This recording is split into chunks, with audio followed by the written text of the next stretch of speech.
Since about year 8, I've been forcing myself to get out of plans in a way that nobody ever called me out on. It was in a quiet and consistent sense, more of a preference for staying home that I myself dressed up as a sort of personality trait. It was as if my social battery was simply running low faster than anyone else's, or at least anyone else's seemed to, and then when the plans started to fall through, I felt a kind of relief in my mind that I never examined and at the same time never tried to explain to anyone else. I told myself that maybe it was just because I was introverted. It was just a natural sense of seclusion, that maybe I myself needed a bit more alone time or a bit more relief compared to other people, and as if it was something that was just who I was. It was just a natural trait of mine. Recently, I've stopped believing that, and instead I've started telling myself that this is actually what happens when I cancel those plans. I told myself over and over that I'd use the time that I cancelled, and I'd use it willingly, I'd use it successfully. There was a reason I was cancelling these plans, and it wasn't going to be an issue as long as I filled the time with productivity. That was my trade-off, the deal. I'm not going to these plans because I'm going to go hit the gym, I'm going to go read my book, and I'm going to go meditate. I'm going to create something instead of just sitting down and doing nothing or just going out with friends.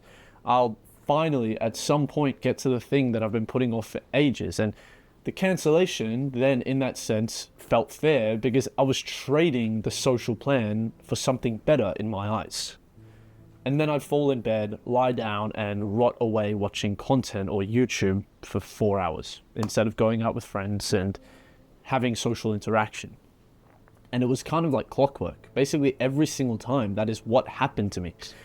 Because the productive alternative was never showing up for some reason. It was never the point, however. In my opinion, the point was the permission to stay home, and then the productivity was just the story that made the permission sound reasonable. And in that same sense, I air messages too. I air my friends and like all of my relationships for so long.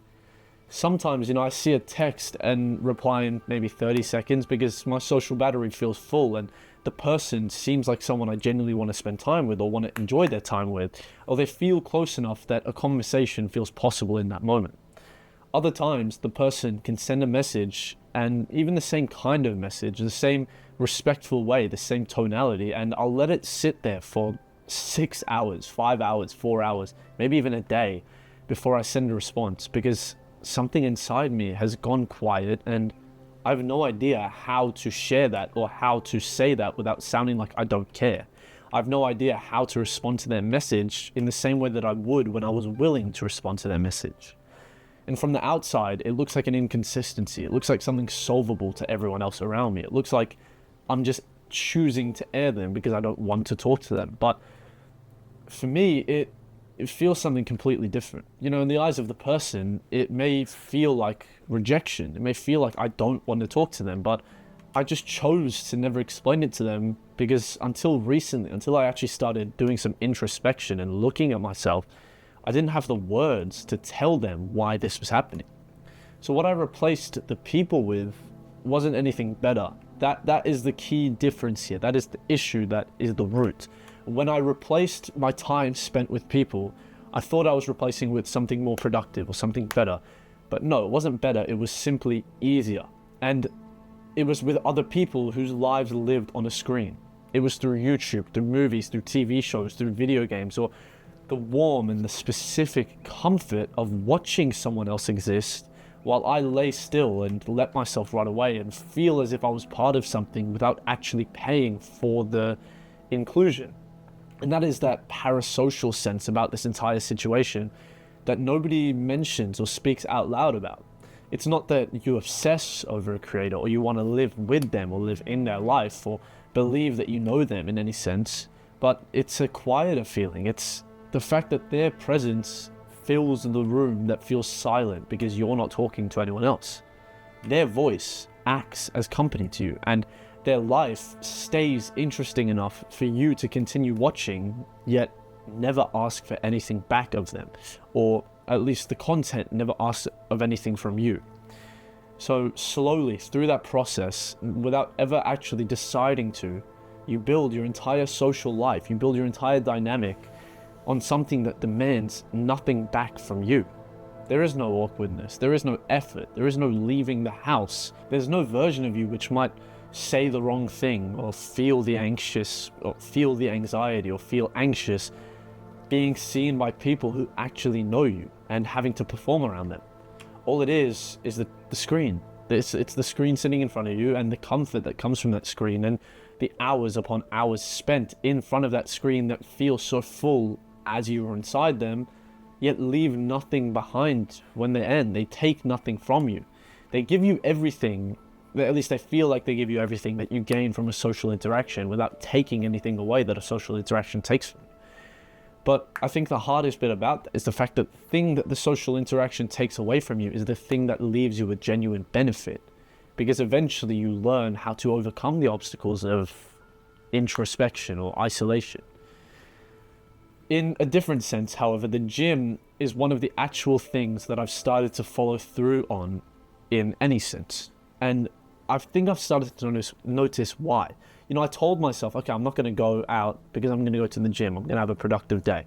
Sometimes I would, sometimes I wouldn't, but a lot of the times the gym was the one thing that I would actually follow through on. And it wasn't because of discipline in any sense. I think a lot of people act like the gym is this place that you need so much strength and discipline to go to. But I think the underlying lie that most people avoid to say out loud is that they enjoy the gym.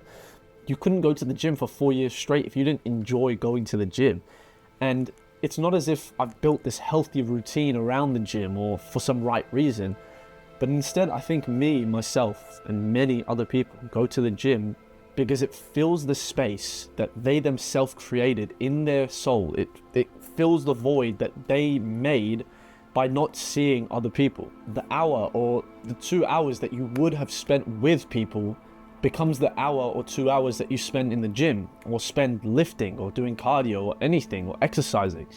And you tell yourself that it's growth. Maybe not you, but I tell myself that it's growth and that it's me choosing myself and that it's some sort of productive solitude in a sense. You know, it's like isolation becoming my strength. But in reality, in the genuine real sense, the gym holds a realness or a feeling within it that the screen doesn't. And that in a sense makes it feel like it is productive. You know, you come back, or I come back from the gym feeling as if I've done something today, feeling as if I've done something instead of nothing. Because I could sit and read for 5 hours and I won't feel as if that's a productive day because that's simply me strengthening my mind. But the hour I spend in the gym strengthening my body feels completely different to me. It feels like a whole different universe. But the issue is, underneath it, there's a quiet truth about the gym that most people choose to avoid actively. Or I myself hate to admit it, but it's just the truth, so I'm going to admit it here. I'm not always going to the gym because I want to be there. Sometimes I go to the gym because the alternative is going to a person, and the gym is a way to be busy yet be alone at the same time. It's productive enough to justify the avoidance and active enough to make it feel like I'm not hiding, or at least it doesn't feel like I'm hiding at all. To me, it is the most respectable version of the same pattern, and for a very, very long time, I was unable to see that it was a pattern at all. I just felt as if it was something healthy or a habit that I was picking up on. And I think the biggest issue is that the phone makes this 10 times easier, 100 times easier than it ever has been for anyone. Because the impulse was always there in humanity. The impulse to avoid, the impulse to consume has always existed. You know, the low social battery, the preference for home, the preferences or the relief that you feel at the cancelled plans. What changed is that now I have an infinite, frictionless alternative to showing up, available the second the impulse hits me, arrives. And your parents or my parents' generation had to sit in that empty evening that they chose because the TV program would stop running at a certain time. They didn't have the instant access to YouTube or shows, or all they really had was productivity, reading, or sitting there doing nothing, which at least would strengthen their mind. They had to feel the choice that they made. They had to feel that they were missing out on being with their friends. And there was nothing really good enough to cover over what they had chosen to avoid or what the avoidance itself actually was. So eventually the discomfort pushed them back towards being with people. That's why their social interactions are much easier. That's why you may feel embarrassed when you see your parents talking to someone and trying to make friends, whereas you are unable to even, I don't know, talk to your friend on the phone in public. We, as people, I, as a person, had Netflix, had YouTube. I had the scroll, the infinite scroll that you could literally keep on going forever and never reach the end of the For You page. And that made the evening always feel full. And the thing that might have pushed me back towards anyone never actually got enough room to fully breathe, creating an even more parasocial feeling. And it's noticed most by me in the longer stretches. It's the weeks and the months where I've been comfortable and been occupied and haven't seen anyone and literally haven't even talked in 2 days if it wasn't for saying hello to my parents or saying good morning. And it was the feeling that I hadn't wanted to that overwhelmed me. But then something would feel like it would shift within me. You know, a conversation may have caught me off guard. Someone I saw may have felt genuinely present talking to me, and that it actually feels like something. If you haven't had that in a while, getting it feels completely different to not. And for 1 second after feeling that, I felt what the isolation had been quietly doing to me, or had been costing of me. It was as if I was eating the same thing every single day for a month on end, multiple months on end, eating the same chicken and rice bullshit with no seasonings, and then tasting something real, eating genuine food for once, and remembering the food is supposed to make you feel good, not satiate you all the time. We live in such a comfortable generation. Why would you eat the same thing on end when you could simply create a divine meal for the same benefit, for the same, at least bodily benefits, not benefit of the mind, right? So the connection is still there. The capacity remains, moving on from that metaphor.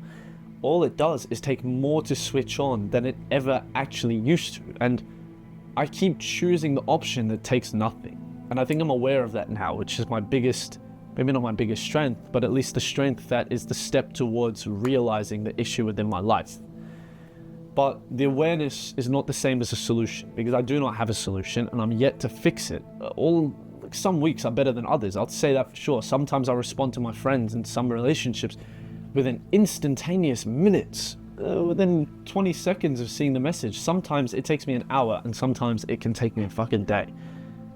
And I'm human, but that's not a good thing to be justifying it through.